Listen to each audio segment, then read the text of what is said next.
Hello, my name is Sue Brinkman and I'm the Director of New Age Research here at Women of Grace. Now, there's a growing trend among people, even Catholics, who have bought into the idea that souls can get stuck after death and not be able to find their way. Well, what does the Church teach about this?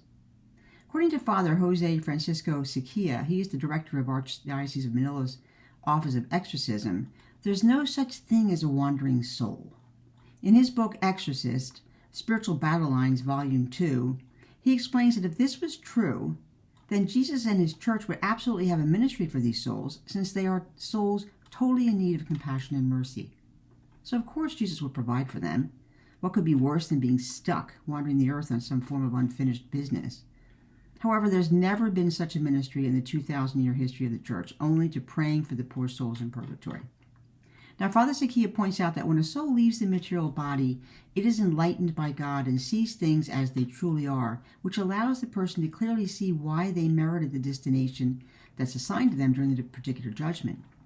Therefore, it would be impossible, he says, that a soul would not even know that he is dead and must wait for someone to tell him that he is, and then be persuaded to enter the light. In addition, why would a God who cares so intimately for a soul on earth that even the hairs of his head are counted allow that person to find himself in a state of confusion and aimless wandering on earth? Father says this is not the picture of God that Jesus is teaching us.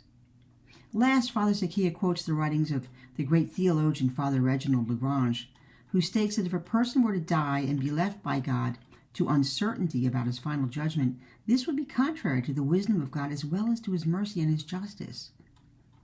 Father says, hence, when a person dies, he immediately knows where he is supposed to go and is not left in a state of uncertainty, roaming this world in oblivion until a psychic medium comes along and convinces him to go to the light. In other words, the theory of the wandering soul is false.